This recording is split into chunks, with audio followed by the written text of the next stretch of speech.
Hey everybody, Smart Silver Stacker here.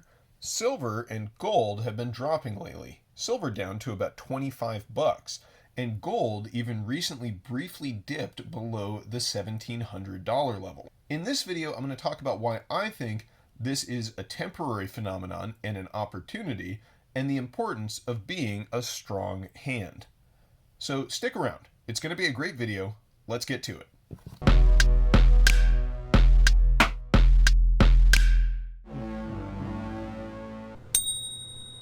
Gold and silver smacked down. What's the cause? Well, it has to do with the recent significant move up we've seen in interest rates on U.S. Treasuries. Although many attribute the recent move up in rates to a recovering U.S. economy, this couldn't be further from the truth. The reality is, rates are moving up because investors are concerned about inflation and don't want to purchase U.S. dollar-denominated debt instruments with such low yields. Although the Fed may want to downplay inflation concerns, and Jerome Powell recently basically told us that inflation would not be a concern going forward, and that the Fed would keep interest rates down until the unemployment situation improves, the fact is that we already have the inflation, the real inflation that matters, the inflation of the money supply. If you watched my 2021 inflation forecast video, you saw the two charts that I think describe our current situation best. The M2 money supply has been steadily growing for the past decade. However, the entire time, the velocity of money has also been falling. And this trend became even more pronounced last March at the onset of the quarantines and lockdowns. We saw a spike in the M2 money supply last year, and the velocity of money basically fell off a cliff as economic activity ground to a halt in many places around the world, and governments launched massive stimulus programs. And, historically, it's not unusual to see a lag between easy money and credit, the inflation of the money supply, and significant moves up in prices. The decade of the Roaring Twenties was fueled by the easy credit and money creation of the preceding years, when the U.S. had spent tremendous sums on our involvement in World War I. Even though the Fed eventually tightened up credit in the early 20s, it was too late, and the easy money and credit led to an enormous overheated bubble economy, and we all know how that finished up with the Great Depression.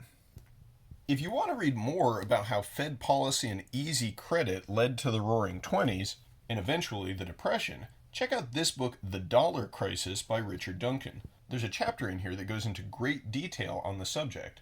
And right now, at least to me, feels eerily similar to that time period. It's not like we haven't seen the effects of all this money creation. Just look at the stock market and the housing market, and cryptocurrencies for that matter.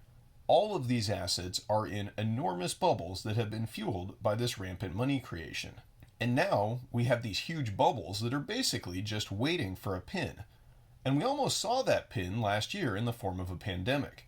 However, the Fed and the government were quick to create a tremendous amount of liquidity and pump the bubbles back up in record time. And this, I think, is an important illustration of what the policy response will be like the next time that our bubbles find a pin. That's kind of my whole point. The Fed is going to intervene. They will not let asset prices crash, at least not for long. And you might be asking, if we have all this money creation and these bubbles, why hasn't more of this cash moved into the precious metals space? And I think there's a few reasons for that.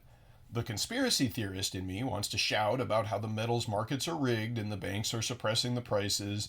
And while there is some evidence of this, JP Morgan had to pay almost $1 billion in fines for spoofing the precious metals market last year. But there's some other reasons too. Right now, we're still in a risk-on environment.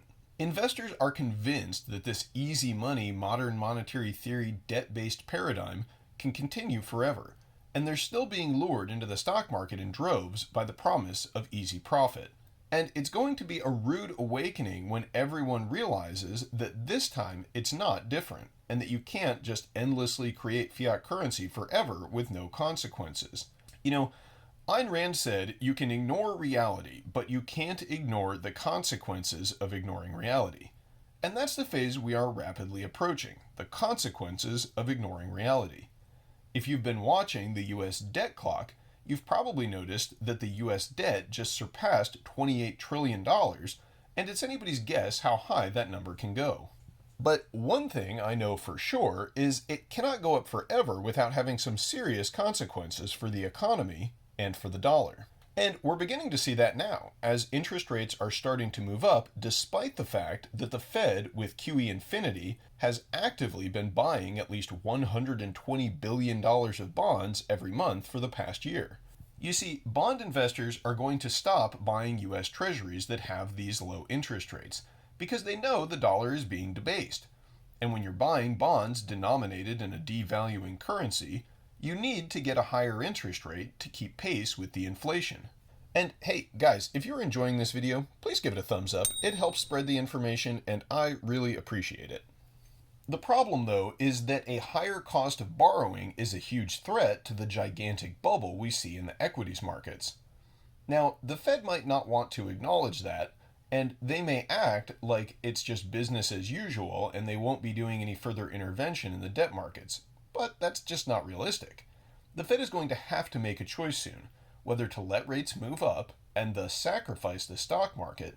And guys, just FYI, this isn't going to happen because the Fed is basically a political entity at this point, and a stock market crash would be so politically toxic that there is absolutely no political will for tightening up monetary policy. Or the Fed can intervene in the bond market, either with more quantitative easing or possibly with what's called a yield curve control, where the Fed just pegs a given treasury at a particular interest rate and simply buys as many bonds as they have to keep the rate pegged there. And the Fed is definitely going to choose the latter. Unfortunately, the quantity of bonds the Fed is going to need to purchase to keep rates from rising is going to be absolutely astronomical. It's basically going to be full-fledged Banana Republic style debt monetization, and that's what all this Fed intervention in QE has been all along. It's just that Fed chairs like Ben Bernanke, Janet Yellen, and Jerome Powell have always behaved as if this is some sort of extraordinary policy measure, and it would be normalized and the Fed would eventually shrink its balance sheet, yada yada yada. Well, guess what? They tried that a few years ago, and if you recall, it almost collapsed the whole system. The Fed was back to buying up US debt in short order. So for us, the stackers, we really need to take advantage of these pullbacks. And we may see more of a pullback in the near future. I suspect that the Fed may actually let rates continue to move up until it becomes a bit of a crisis and investors and the public at large are begging and crying for more intervention. That's when we're going to see intervention in the bond market. And that will mean money creation on an epic scale that makes all the previous QE look like child's play. And when that day comes, well, I hope you already have your stack in place, because it could get pretty ugly for the dollar. Now, if you've been trying to stack on the dips we've seen recently, you might have been kind of disappointed. The premiums on many physical bullion products remain elevated, and it can be tough to find physical metal right now under $30 an ounce.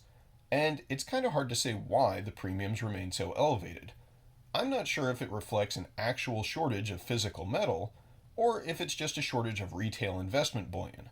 What I mean is that I don't know if there's a shortage of 1,000 ounce bars, or if it's just the smaller coins and bars that are in short supply. However, I don't think premiums will be falling anytime soon. So if you want to stack some silver, you've just got to find the best prices you can. There's a lot of silverbacks over at the Wall Street Silver subreddit who are very actively buying up retail investment silver, and I don't think that's going to slow down anytime soon. Especially when you consider that they just raised over $100,000 to put up billboards advocating the ownership of physical metal. It will be interesting to see what kind of effect those billboards will have on the silver market, and I really think this may just be the beginning of a larger portion of the population waking up to the realities of a fiat currency world, and the benefits of having your wealth in hard money in your own possession. I suspect that the coming decade is going to be a perfect storm for precious metals. We have rampant money creation and spending and debt expansion, a populace waking up to the realities of living in a fiat world, the first signs of massive inflation creeping into our economy, and on top of that, we're going to see continued increased consumption of physical silver by industry, making electric cars, solar panels, wind turbines, you name it. So that's why I will be continuing to stack silver, and will be taking advantage of pullbacks when I can. So what do you guys think? Is this pullback we've seen in gold and silver a stacking opportunity, or do you think the prices will stay down? How about the Fed? How do you think they'll respond to rising bond yields? Let me know in the comments below. And if you liked this video and would like to hear more about what I think will happen in the near future with the dollar, check out my hyperinflation series playlist right here. Thanks for watching, everybody. Don't forget to like, comment, subscribe. I'll catch you next time. Smart Silver Stacker out.